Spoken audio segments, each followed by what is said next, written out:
नर्मदा परिक्रमा एक अद्भुत आध्यात्मिक प्रवास. नमस्कार मित्रांनो, आज आपण बोलणार आहोत एका पवित्र, अद्वितीय आणि आत्म्याला स्पर्श करणाऱ्या प्रवासाबद्दल. नर्मदा परिक्रमा. भारतामधील पवित्र नद्यांमध्ये नर्मदा नदीला अत्यंत महत्त्वाचे स्थान आहे. नर्मदे हर ह्या जयघोषाने सुरू होणारी ही परिक्रमा केवळ एक यात्रा नाही, तर ती श्रद्धा, संयम आणि भक्तीची खरी परीक्षा आहे. गुजरातमध्ये चैत्र महिन्यात होणारी ही नर्मदा परिक्रमा विशेष महत्त्वाची मानली जाते.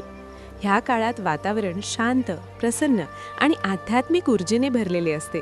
साधारणपणे ही परिक्रमा 18 किलोमीटर अंतराची असते, पण तिचा खरा अनुभव हा त्या अंतरात नाही, तर त्या प्रवासात दडलेला असतो. ही परिक्रमा साधारण 1 महिना चालते.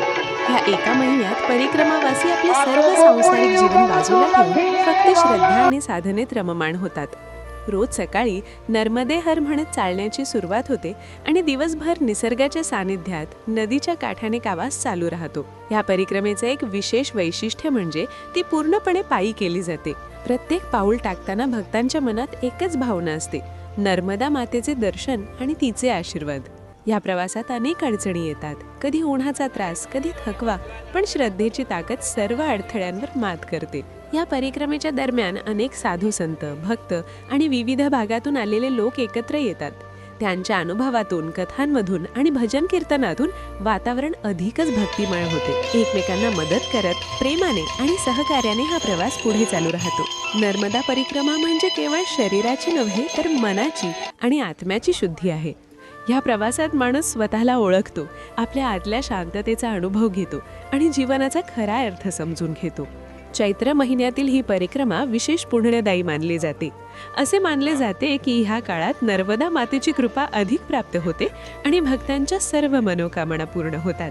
शेवटी एवढेच म्हणावेसे वाटते की जर आयुष्यात एकदा तरी संधी मिळाली तर नक्कीच नर्मदा परिक्रमा करा.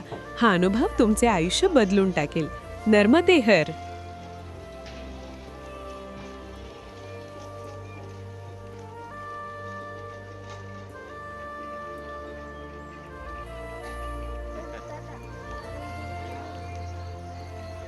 तिथून घेणार मोठी लाईट आहे.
Halo.